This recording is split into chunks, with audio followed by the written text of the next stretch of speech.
All right, I wanted to do maybe a little clarification on my beating up your corn for the mash video that I did last. Now we're out of the corn.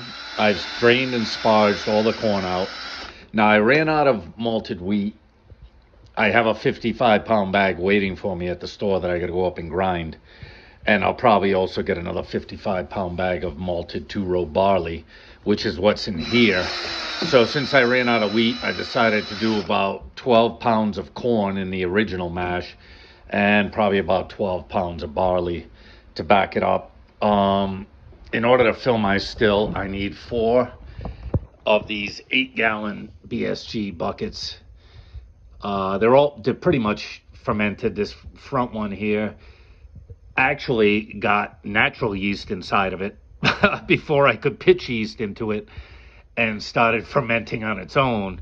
Didn't quite make it down to 0, so I, hydrated a little more daddy yeast and dropped it in there to see if I couldn't get the last, 1% out of it.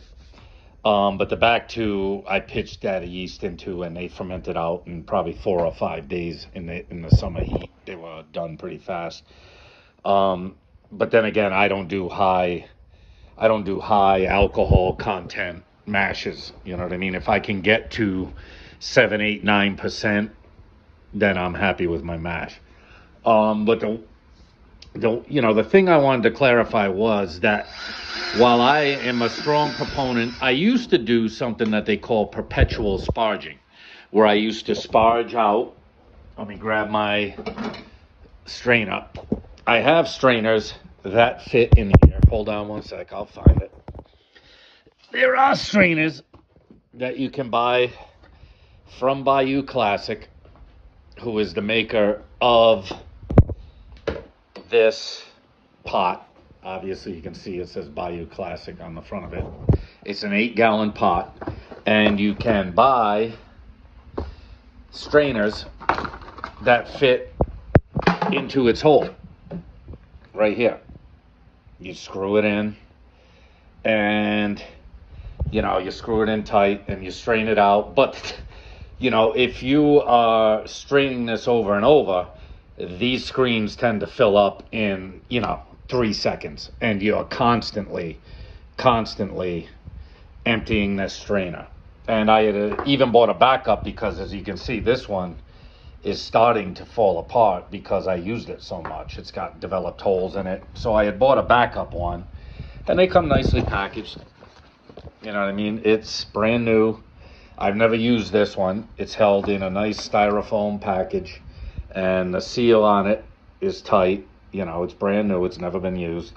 But what I decided after a while was that this is not the most efficient way to strain your mash. If you try and strain it through that small screen, you're going to be constantly emptying it, constantly cleaning it out.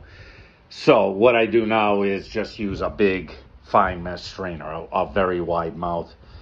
The biggest one I could find. If I can find one that's bigger, I'll get it. And even this requires being cleaned out every now and again. But, even once I've put my barley, there should be wheat in here, but I ran out, and I got to get this last mash done. I used to perpetually sparge it and just sparge it over and over. Strain it out, pour the liquid back in, strain it out, pour the liquid back in, strain it out, keep the water moving. And eventually I decided, wow, this is a little too much fucking work. If I just keep paddle stirring it with my gigantic egg beater, which is made for concrete or mortar, if I just keep stirring it here, I'm getting the same effect. I am, rotating or, spinning the grain through the water almost constantly and trying to extract every bit of starch, every bit of enzyme, everything I can get. Obviously, I'm down to, I think it's headed a little over 155 at this point, but that's fine. It's been in there for probably 30 minutes, and all the conversion has probably taken place. The reason I'm going to continue, it at this temperature for probably an hour or so and keep mixing it up inside of the pan is to extract as much of the starch, as much of the enzyme, as much of the flavor as I can out of that malted barley, 2-row barley. Now, as I mentioned in a previous video, I completely understand why people do sugar washes or 100% corn washes or a combination of both.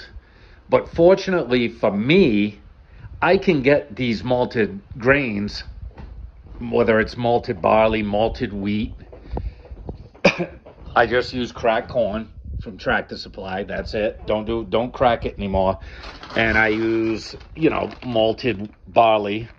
Usually I would have malted wheat. There's some more. There's all different kinds of brands, all different kinds of malted barley. You can get 2-row, you can get 4-row. You can get unmalted barley, which the Irish use, when they call it triple distilling or triple still or triple pot still in the Irish lingo for the whiskey they make. That just means that they use a lot of unmalted barley along with malted barley. It's still a single grain. It's still not a single malt because some of it's unmalted.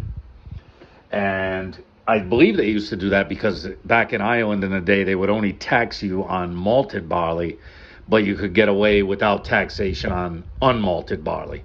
So the Irish, being the cheap-ass heroes that they are, the frugal friggin' people that they are who had absolutely nothing, would be like, oh, shit, if I can avoid taxation on using unmalted barley, I'll dump a bunch of that in there, dump a bunch of malted barley in there, and call it even. You know what I mean? Save me 50% of the tax money, which who doesn't want to do that? So, but I understand why people do sugar washes. It's cheap, but not if you can get grains for cheaper. Like, I can get my grains, whether it's corn is especially cheap. I pay, $14 for 50 pounds, whatever it is.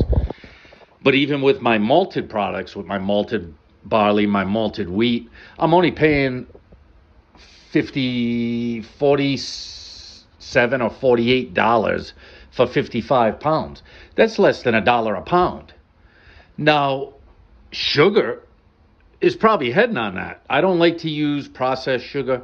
If I'm going to use any sugar at all, I'm going to use things like, raw cane sugar or raw turbinado sugar, really raw sugar. I'm not going to use, what you would put inside of, like Domino sugar. I wouldn't use that kind of stuff in my mash because it's not, it's refined. It's been processed to the core. It's got nothing left in it except I don't know what. I would rather use raw sugar if I'm going to use sugar, which I don't like to use sugar. But if you can get grains at $1 a pound that are going to convert that starch into sugar, and your sugar is more than $1 a pound or about $1 a pound or whatever you're going to pay for that little package there, it's probably $4 or $5 for 2 pounds. You're talking $2 a pound. So I'm getting malted grains, malted barley, malted wheat, which I've ran out of. I've got some more at the store. All I just got to do is pick it up. If you're paying twice as much for sugar as you are for grains, why would you bother with a sugar wash?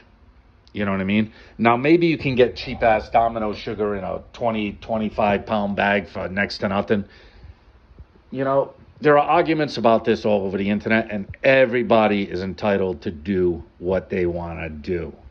You can make every wash your entire life out of sugar if you want. I even subscribed recently to a YouTube channel where he makes a sugar wash and just puts corn inside of the wash, you know what I mean, to give it that flavor. That's fine. If that's what you're doing, that's what you like, that's the way you want it to taste, perfect, good for you. Nobody here on this channel, I hope, is making fun of everybody. We're all trying to do the best we can with what we have. But for me, in the situation that I'm in, I can get these malted grains for next to nothing. I've got 12 pounds of malted barley in here, and it probably cost me less than 12 pounds of sugar. I've got 12 pounds of 12 pounds of cracked corn that was in here before that I made my corn mash out of, that cost way less than 12 pounds of sugar. So,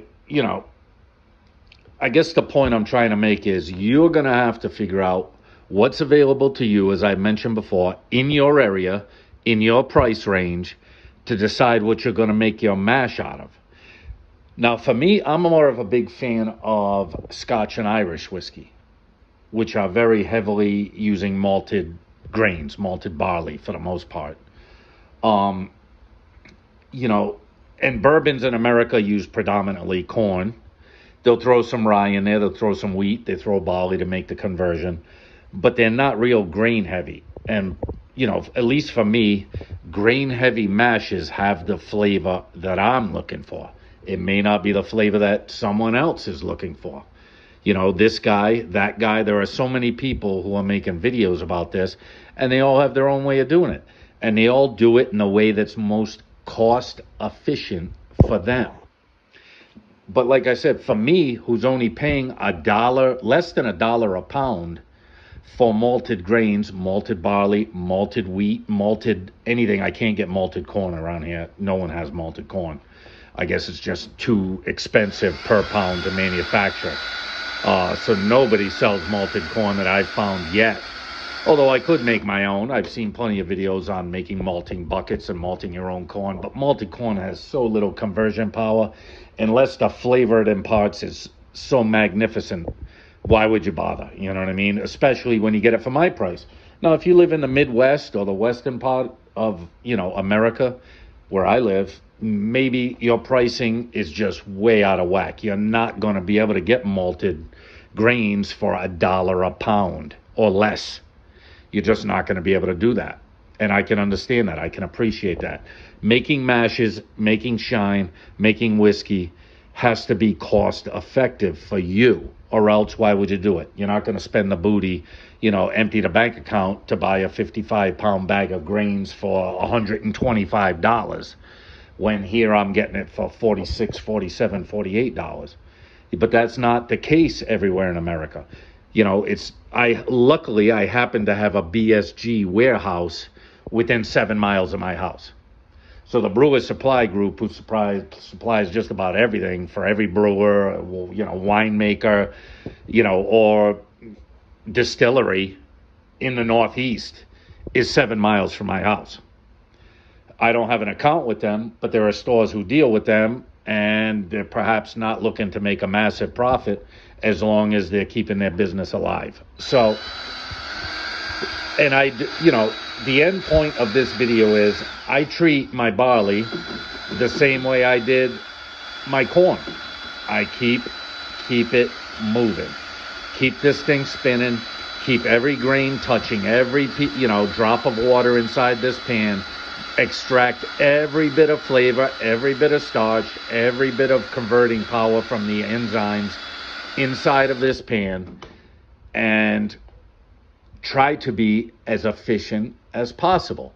What you want is efficiency, whether it's your corn mash or your conversion mash, which I do separately. I do not ferment on grain. I do not distill on grain. I extract what I want from my corn and from my malted grains, and then drain them and sparge them out as best as humanly possible. I don't want to deal with anything later. By the time I'm done distilling, I just want to pour the water out of it, clean out the still, and get done. And it doesn't take me a heck of a lot more time to sparge all this stuff out, get rid of the grains, create a pile in the backyard for the deer and the wildlife.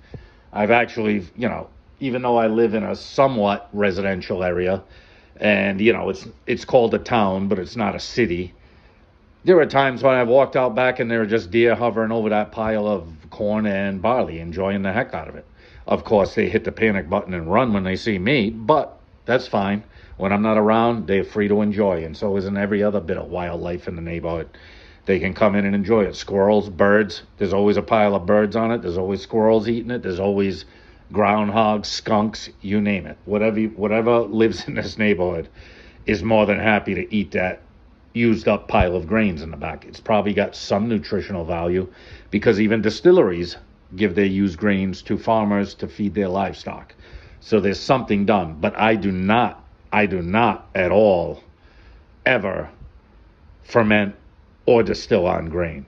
I just don't want the hassle of it. I don't want it in my still. I don't want to deal with it. I get rid of it. After I'm done with it, I've got another 1 hour and 9 minutes of this sitting in this pot. It's cooled down to about 150 from 155.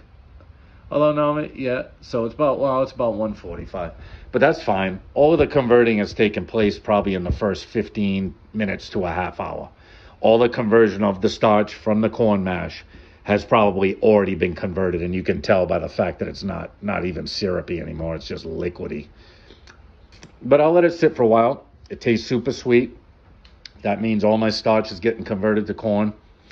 And in closing, obviously you have to do what you feel is right for your taste buds, for your desire, for whatever you want out of your mash and eventually your shine. And I don't disrespect anyone who likes sugar mashes. I don't disrespect anyone who likes mostly corn mashes or whatever, corn and sugar, or a mixture of any of the above, malted barley, malted wheat. For me, it's just more cost effective to use malted grains like barley and wheat and rye, if I wanted to use rye. Not the biggest fan of rye, but I do like rye whiskeys.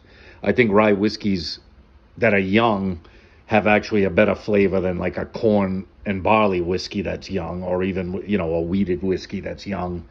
Under 4 or 5 years, that rye whiskey is probably the best tasting out of most of them. You know what I mean? I've found some fantastic rye whiskeys. I just don't like dealing with it. I'm not the hugest fan of the spiciness that the rye brings, but I do like a rye whiskey occasionally. I do think it's good, but rye is very hard to deal with them in a mash. You've got to use rice hulls to kind of keep them separated. Rye is a mess. If you've ever distilled with it or made mashes with it, you know that rye can be a very, very tricky grain to deal with, even if you like it like I do. It's just not worth the hassle for me. Perhaps at some point in the future, I'd like to do a high rye mash, but not at this point. I'm happy with what I'm making. So with that being said, I've gone real long on this one, even though it says basically nothing. But my point was, I beat up my barley, and usually there would be malted wheat in here. I beat those up just as much as I do my corn. You want to keep it moving in that water, extract everything from everything possible, strain it all out at the end, right? Strain it all out at the end, make sure there's no grains in there, sparge it through. Usually I'll take a bucket, sparge it through, pour in some water once this is empty, use this bucket over and over to catch what's in there, sparge it through again.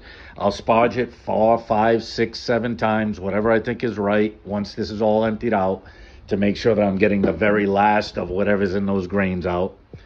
And then go with it. Then, wait for it to drop to a yeast pitching temperature and go for it. You know what I mean? I'm also in the future thinking of moving away from daddy yeast, since I don't like high alcohol mashes. I'll be lucky if I see 9% on this. Maybe putting in a couple pounds of sugar. The most I'll ever put in a mash is a 2-pound bag into a 6.5 pound mash. That's it. I won't go above that. I'm not looking for that really extra, high alcohol content mash. I like it low. If I can keep it between 7 and 9% in my mash, that's perfect for me. That's the flavor area. Anything above that starts getting a little bit yucky, and anything below, 6, 7 to 9%, you're not getting the most productivity you can out of your mash. You're not getting the most, alcohol. Luckily for me, I got a 26-gallon still, so I can usually expect to get 1.5 gallons to 2 gallons of, usable shine out of each run. If it's a little bit less, fine. Doesn't matter. As long as the flavor's there, everything's good. So, beat up your barley and your wheat and your rye, whatever you've got in here, just as much as you do your corn. Make sure that every grain sees every drop of water and has extracted everything it needs out of it. And obviously, you're forced to use whatever ingredients are available to you in your budget range. Fortunately for me, like I said, I have lots of options. I hope you do too. Hey, best wishes. Keep shining, keep smiling. Leave a comment, maybe sub if you like, and thumbs up wouldn't hurt. And peace. Enjoy your shine. I know I will.